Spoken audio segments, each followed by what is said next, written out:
Taking care of our pets sometimes means making tough choices like opting for surgery. Veterinarian Dr. Karen Hamilton of Annapolis Veterinary and Wellness is here to help. Thank you so much for being here with us. Thank you for having me. So tell us, what are the most common types of surgeries that you actually perform at your practice? The most common is obviously spay and neuter. Spay and neuter. Yeah, but I also do, probably in the older dogs, mass removals, which can be taken care of earlier by owners if they put their hands on their pets every day. Yes, and you mentioned that to me beforehand. I think I'm probably like many pet owners. You pet your dog real quick, but it's like a casual thing. But you're saying we need to really check over our pet's body and like look for these masses. Right, when you get home every day and greet your pet, just feel them. Just feel them every day. Just run your hands over them and just feel for any little bump, any little mass, any little change that you can feel. And if you do discover something like that, then what should you do? Just give you a call, bring them in? Yeah, any tiny little thing that you might feel, even if it's just a wart, because warts can be bad. Really? I've seen tiny little bumps be mast cell tumors that are malignancies.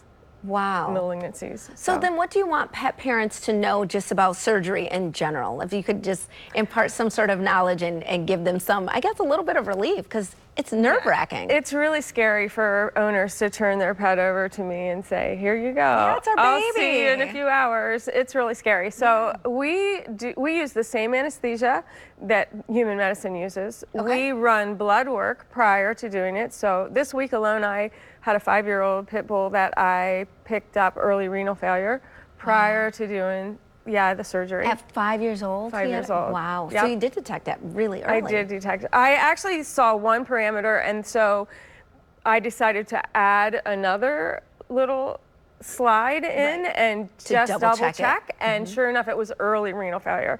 So it wasn't like it wasn't advanced, but it was early renal failure. So, and thank goodness you caught that. And that's what I love about you, is that with your practice, you do go the extra step. So if you see something, you sort of follow the lead, and you've got these seeing hands. Talk about what your seeing hands are. So, well, that's another thing.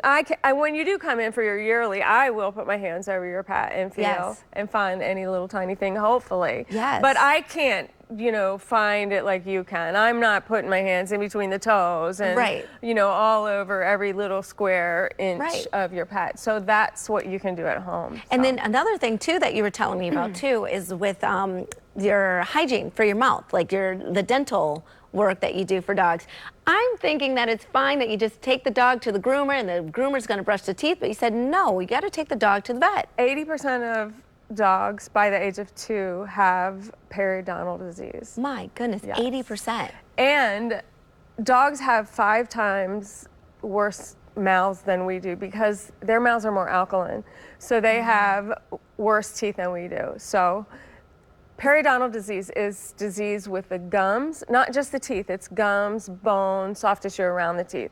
So bacteria can get around there and then it can seed. So it can cause further damage to the heart, to the kidneys, to the liver. It can cause big problems. And that's what I was going to stress too, or ask you to stress, is that it's not just about the hygiene of the mouth and the teeth, is that it trickles into the body in other ways. So if your mouth is not taken care of, it can really have lasting effects. I've seen it kill the dog. I've seen it cause big problems. So you want to make sure that they are pet parents are bringing their dogs in for dental cleanings, also checking over their bodies to make sure that they don't see any masses.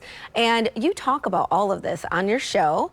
So is this what we're going to be hearing about on your show, which airs on Saturdays? It's Pet Me. So this week's episode, is that what you're talking about? Surgeries and dentals, Okay, surgeries and dentals. So you can go behind the scenes, meet her team, meet Dr. Hamilton. That's Saturdays at 7:30 right here on this lovely channel, WMAR. Thank you so much for being here. Thank you for really having me. Appreciate it. Love your show, and we'll be right back right after this.